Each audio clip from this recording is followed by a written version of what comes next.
the process of me building this new school in Nigeria has officially been stamped today, as in terms of like it's a go-go. So this new school in Makoko for the kids that live in Makoko in Nigeria, I started working on the school right now. Cenat's situation just keeps getting worse. So Cenat was out here lining himself up to be the next Bill Gates in philanthropy, talking about building schools for deprived kids in Nigeria. The man had the speeches, the hype, the vision, and then reality hit. And by reality, I mean the same reality that chewed up Mr. Beast's charity promises and spat out Jinxie's good intentions. Let's just say things didn't go as planned. And that's a polite way of saying it. Starting it off is this gut-wrenching clip of a YouTuber going to check on the schools Kai promised to build. Instead of classrooms, he's walking through slums and deprivation, only to find nothing has moved forward. No construction, no facilities, just a project bleeding money and on the verge of shutting down. For someone who branded himself as a savior, Kai's nowhere to be found when it's time to actually save anything. However, before doing that, I really wanted to see how the Nigerian people lived at the other end of the spectrum by heading to the worst slum in Lagos, a slum called Makoko. This place is intense. The smell, the heat, and all the water flooding right here. Wow. As soon as I arrived to the slum, I met with the chief that was in charge of this area. And what he decided to tell me was truly heartbreaking. My name is Sunday Desmond, and I'm son of the chief here in Makoko Waterfront. I run 2 schools here, and orphanage though, and each of my school have over 300 kids each. Some of the kids in the school are orphans and less privileged kids. Those are the kind of kids because their parents can afford to like send them to school, and I have to like put this upon myself as son of the chief. After you put NSC in school? Yes. Yeah, can you show me around? Or let me know. Some of them, we have 385 children in the school. So after the school, we pack the chairs for the orphans to sleep here. Yeah, and they sleep here? Yes, they sleep okay. here. Man, this is crazy, bro. This is another classroom, so they learn stuff at. I went to school in a class that's 5 times bigger than this, bro. And we complain about going to school, bro. I'm going to help you today, okay? Okay, sir. Yeah. This building is sinking. The building is coming down. Okay. It's sinking, so we are looking for support to bring it down and rebuild because something like that so that it can slum. Yeah, like to make it strong? Yeah. Okay, yeah. We have the plan and also the quotation with us. Okay. All right, yep. Damn, bro. This is his office. This is where he get work done and stuff like that, right? What do you think you could need in here? So, although this building is sinking, the main job problem we are having in the old school is the building is sinking. What's worth noting is this is coming from a guy who flexes his money and toys like it's oxygen. Cenat will drop $200,000 on jewelry without blinking, but when it comes to donating to African kids dying from preventable diseases through Mr. Beast's Team Water charity, suddenly it's crickets. He's out here showing off $300,000 worth of streamer backpacks, while Aiden Ross and his community collectively threw $500,000 at hashtag Team Water. And Kai, still silent. Not a word, not a dime, not a hint of backing the mission he loves to posture about. Chat, in 2025, this is that flex. Cenat turned what should have been life-changing help into a convenient way to write off taxes. It's the oldest trick in the book. Make it look like you care, enjoy the PR boost, and let the real impact quietly fade away. When it's millions on fireworks, he's ready to spend. But when it's a chance to help poor people who actually need it, suddenly there's nothing. That's not philanthropy. That's using people's struggles as a prop. Now the crazy part in all of this is that Aiden actually wrote down why he wanted Cenat to donate $400,000 to Mr. Beast's Team Water charity. And it wasn't just about the cause. It was because Kai still owed XQC money. So instead of paying his debt directly, Aiden figured the least Kai could do was turn that cash into something good. But even with the chance to clear his name and help people at the same time, Kai still couldn't be bothered. It was a whole thing that me, Beast, and XQC were saying, like, if Kai did this, then we do this, because he owes him money. Kai owes XQC money. Okay, he's right, cool. He's right then. Sure, I don't care. I donated $100,000, okay? I'm not donating $400,000. I donated $100,000. I don't care. I don't give a f. It's that simple. Now XQC, Mr. Beast, and Aiden hop on a call, and XQC starts laying out the whole situation. He's low-key trolling Kai the entire time, pointing out how Kai's grand solution to owing him money was to just block his number. Because of course, in Kai's world, the block button isn't just for dodging drama, it's the magic eraser for all of your debt and all your problems. Out of sight, out of mind, right? I didn't want to make it weird. It's just that I thought, dude, Kai blocked my number. Fair enough, right? No drama there, just block my number, right? So I can't collect my 100K, which is fine. So I thought, dude, just put it for a good cause, and I'll double that on top of that. Now, some people might still be clinging to the idea that Aiden's just trying to tear Kai down because they're in the same industry. But then Phantom steps in, and he's not some random outsider. He's been in Kai's circle for years, and even he says Kai is a completely different person off camera, quote unquote impossible to work with because of his ego, constantly throwing weird little comments to talk down on people. When someone that close starts pulling back the curtain, it ain't rivalry, it's reality. And it's like, it get to a point, dude, how many times you gonna throw shots at or say little funny? Do we just keep saying, oh nah, he trolling, oh he playing around, y'all? Like, do we just put it there? Like, what do we do? You know what I'm saying? Do we just keep doing that? Like, when is it not trolling? Is it just, you know what I'm saying? Damn. Always comments coming from the other side of whatever. It's always like that. I don't know why it's like that, but it is. And if Kai still had any chance of defending himself after ignoring Mr. Beast's request to donate to Team Water, that window just slammed shut. Old footage has resurfaced of him openly bragging about tipping $0 on DoorDash, saying it like it's a joke while real people are out here relying on those tips to get by. It's the same story on repeat, generous when the spotlight's on him, nowhere to be found when it comes to actually helping others. L-mans that give you no tip. Gang, a DoorDasher makes $2 for the delivery. If it's a busy area, they make an extra $150. So if you order a bunch of shit, they get $350. I ain't gonna lie, confession. Nobody was getting tip on my DoorDash. I was being a cheap ass. Was hitting. It was suggested tip, but I minus the tip. It was $0. I'm like that's doing that too. What Kai's doing here is wrong on every level. You can't spend months building up this image of a selfless, world-changing philanthropist and then vanish when it's time to actually follow through. You can't plaster your streams and socials with flexes worth hundreds of thousands while the people you promised to help are still sitting in slums with nothing to show for it. That's not just failing to keep a promise, that's actively using people's hope as a branding tool. The hypocrisy writes itself. He'll go all in on buying luxury gear, covering massive damages from his own stunts, or throwing money at things that keep his name trending. But the second it's about a cause that doesn't serve him directly, silence. And here's the reality check. Money doesn't erase accountability. If you want to wear the philanthropist badge, it's not about how loud you talk about helping people, it's about quietly showing up when it counts. Right now, Kai's not showing up, he's showing up.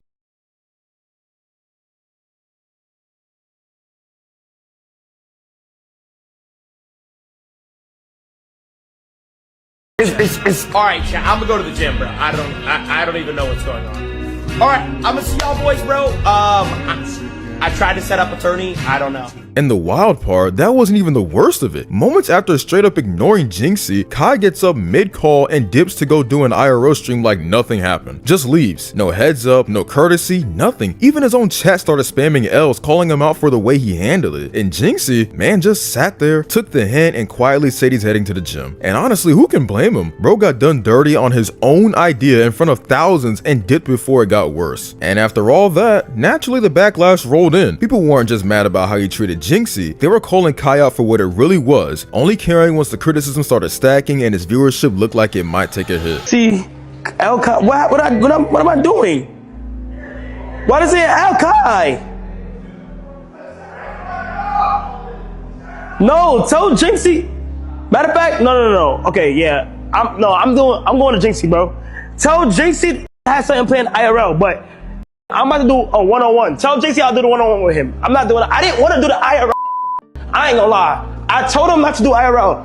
Tell JC I didn't want to do it. I'm not doing the IRL. I'm not. No. I don't have to chat. Listen, lad. Listen. No. Tell him come back. He got on for real. JC ended for real. Oh God. Bro. Laggy sound. Spam 2 if it's good.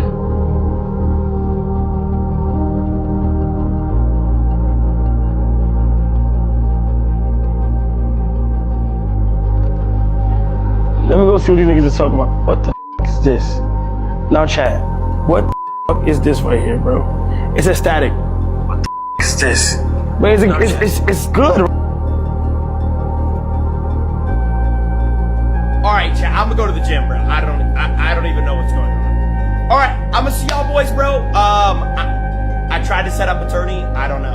I'm gonna see y'all boys tomorrow. All right, bro. Peace out. Have a good. night. Love y'all. And as things started getting a little too real, with hate pouring in from every platform, Kai finally did what every creator does when the heat gets turned up. He hit damage control mode, popped up on stream, trying to clear the air, talking about how he felt bad, and how Jinxie ended the stream out of nowhere. Even acted surprised like, wait, we were supposed to play? Like, bro, you literally ignored him in real time. A+ for the obliviousness, Kai, but F- for the act. Nobody's buying that performance. I feel bad now because it's like, the literally was waiting all day and posted a flyer and all types of shit. You saying who give a f, bro? It's not about who gives a f. It's about like the nigga time. It's a stream. You feel me? I don't know. I'm still gonna do it. I'm not gonna lie. I'm doing it. It might not be on my stream, but I'm doing it. I'm still doing it. So to dedicate a day to now thinking.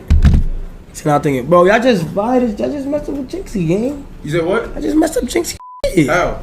Because he was ready for us. I didn't want to do the IRL shit, but he just ended. Like, we were supposed to play with him. I ain't lie. Who said that? Like, I don't know how we supposed to know that because we were supposed to do this game. Bro, we had to communicate with him, bro. He literally was ready.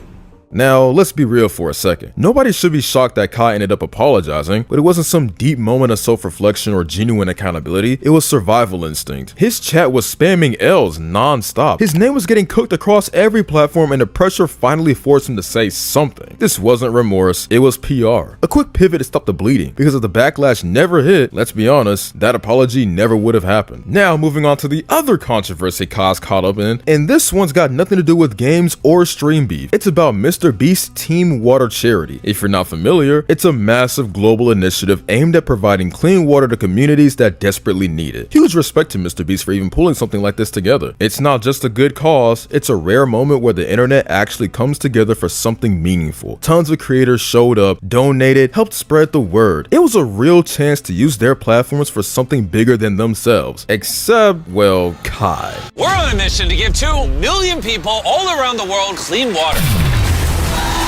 This village in Malawi now has clean water, impacting over 1,000 people. More on Kai in just a second, but for context, Mr. Beast has already raised over 8 million years worth of clean water for people in need. Let that sink in. That's not just a flex, that's history. Literal lives changed, communities transformed, and it's all happening through a YouTube-led initiative. It's insane in the best way possible. So when creators step up, it matters. And when they don't, well, people notice. Mr. Beast just raised over 8 million years of free water for people with his Team Water charity. A mission to give 2 million people all around the world clean water. And there's a lot of new people on the leaderboard, including Logan Paul, who had one of the most dominant performances at SummerSlam this weekend, if not the most dominant performance of all of WWE, and Queso, both of which dropped $100,000 to charity, to the Team Water charity. Trainwrecks, FaZe Banks, Logan Paul, and a couple of other people from the Aiden Ross livestream that promised to donate $2.3 million worth actually did. So those $2.3 million are almost there. Now here's the part that's genuinely baffling. Dozens of creators, big and small, have donated to Team Water, some tossing in 1,000, others dropping literal millions. And yet, Kai Cenat's name? Nowhere to be found. Not a dime, not a shout out, not a mention. The craziest twist in all this, Aiden Ross straight up came out and said if Kai donates $400,000, he'll match it with another $400K of his own. And look, Aiden's far from perfect. Nobody's out here calling him a role model. He's had more than his fair share of wild moments, but this, you've got to respect it. No hesitation, no drama, just I'll do it too if you step up. For all the chaos he brings, when it comes to something that actually helps people, bro didn't flinch. Meanwhile, Kai still goes in the donation list. X does 400K, Train does 400K, Beast does 400K, Ado does 400K. We need 5. If Kai Cenat does 400K, on God I'll do 400K. Locked. Okay, but only what is that? 5? That's 2 mil. That's 2 mil. That's beautiful. Kai Cenat gotta go 400. I'm in. On God. He'll burn stacks for chaos and content, but the second it's about clean water or real world impact, it's crickets. Not even a flicker of that same energy. The priorities speak for themselves. Going through the alleyways. This is crazy, bro. You got babies in here. Hi.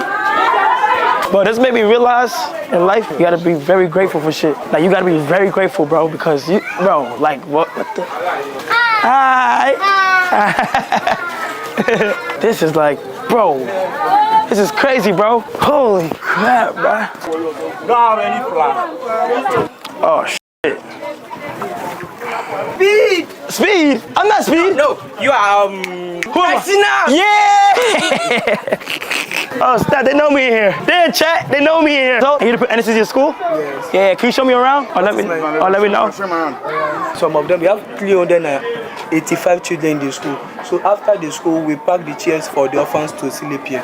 Yeah, and they sleep here? Yes, they sleep Okay, here. man, this is crazy, bro. This is another classroom, so they learn stuff at. I went to school in a class that's 5 times bigger than this, bro. And we complain about going to school, bro. I'm going to help you today, okay? Okay, sir. Yeah. This building is sinking. The building is coming down. Okay. It's sinking, so we are looking for support to bring it down and rebuild because something like that so that it can slum. Yeah, oh, like to make it strong? Yeah. Okay, We yeah. have the plan and also the quotation with us. Okay, all right, yep. Damn, bro. This is his office. This is where he get work done and stuff like that, right? What do you think you could need in here? So, although this building is sinking, the major problem we are having in the old school is the building is sinking. In life, you gotta be very grateful for shit. Like, you gotta be very grateful, bro, because bro, like, what the? Hi. Hi.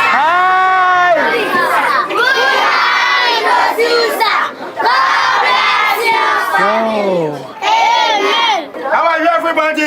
Fine. Now give him a love clap. We love you, sir, everybody. We love you, sir.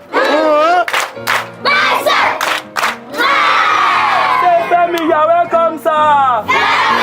At this point, it's no surprise the internet's a double-edged sword. One clip can make you overnight, and one wrong move can wipe out everything you've built. That's exactly where Kai's at right now. Kai went from rats to riches and literally shouldn't have ever left the rats because he's always been one. The point here is simple. Success didn't corrupt him, it just amplified what was already there. And when people start believing that your character hasn't improved since day one, every flashy flex and every hollow good deed starts to look like proof they're right. Kai hate is back, the world is healing. When public opinion flips so hard that your criticism becomes a sign of healing, you're not just in controversy territory, you're officially the villain in everyone's running narrative. Well, Kai ruined a generation. This one isn't even trying to be funny. It's a straight up indictment. They're blaming him for shaping an entire wave of viewers with the worst possible example. And when someone's influence is described in generational terms, it's no longer about one scandal. It's about the long-term damage people think he's done just by being who he is on the biggest stage. Kai Cenat promised to build schools in Nigeria but delivered nothing while the projects ran out of money. Instead of helping, he flaunted expensive jewelry, streamer gear, and covered stunt damages, all while ignoring Mr. Beast's $400,000 team water request, which Aiden Ross says was also to settle a debt with XQC. Phantom called him impossible to work with, and old clips showed him bragging about tipping $0. Now the internet's tearing him apart, framing him as a hypocrite who used charity for clout and bailed when it mattered.